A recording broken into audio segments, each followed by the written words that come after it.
this is Eunice. So ngayon, i-discuss natin kung paano mag-schedule ng coaching. Okay? So once natapos mo na yung step 10, pagtapos na to, sa baba, merong schedule a coaching button. Kung gamit mo naman yung desktop or laptop, pwede ka din mag-book ng coaching dito sa kanan. Meron dito, step 1, book a coaching. So, mag-start na tayo. Limit natin itong button sa baba. Okay, so hintayin mo lang to. Yan. How to schedule one-on-one coaching. So, watch mo lang to. Sandali lang naman ito. It's about 12 minutes. Okay. So, once na-click mo to, makikita mo sa right side, kapag desktop ang gamit mo or laptop, kung sino yung coach mo. Pag cellphone naman, usually nasa bandang baba kung sino yung coach mo. Okay? So, ayan. Important. Make sure that you already finished the steps 1 to 10 before scheduling your appointment. Okay? So, this is how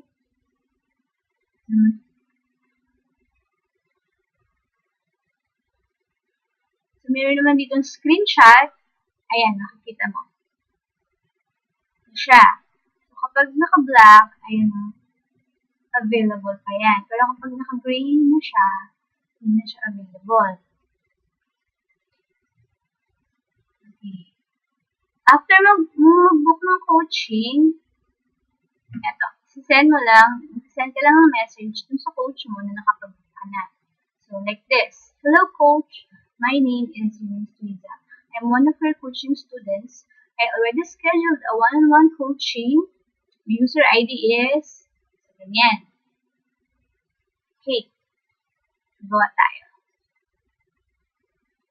Okay. Step 1. Book a coaching. Yan. Okay. Choose a date and time that you're available. Make sure to show up and be on time for your coaching to avoid forfeiting all your coaching sessions. Okay? So, like this, you see? So, ang available lang for September is this. 24, 25, hanggang 27. So, makikita mo dito, merong 7 available. Dito naman, merong 7 available slots. So, pwede mo itong i-click. Yan. So, mamimili ka ng oras dito. It's usually about 45 minutes lang naman yung coaching mo. So, ayan. So, kapag na-click mo na yan, bear in mind na yung oras dito, this is Philippine time. So, kung nasa Middle East ka or nasa ibang bansa ka, i-convert mo lang yung oras. Okay?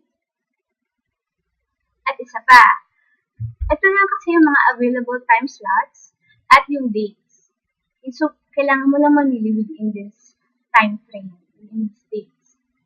And make sure na after mo matapos yung 10-step training, mag-book ka na kagad ng one-on-one coaching with your coach. Okay?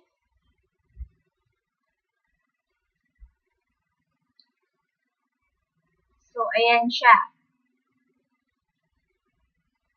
Make sure pala na during those day or at that time na malakas yung internet connection mo. At mag-ready ka na about 10 to 15 minutes bago yung schedule time mo.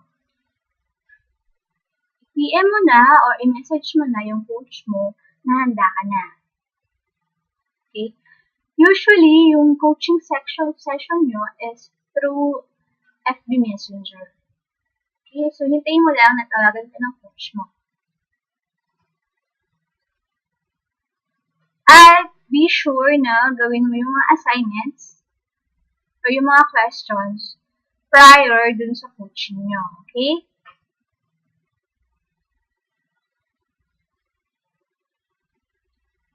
Yan. Okay. So that's it for now. Bye!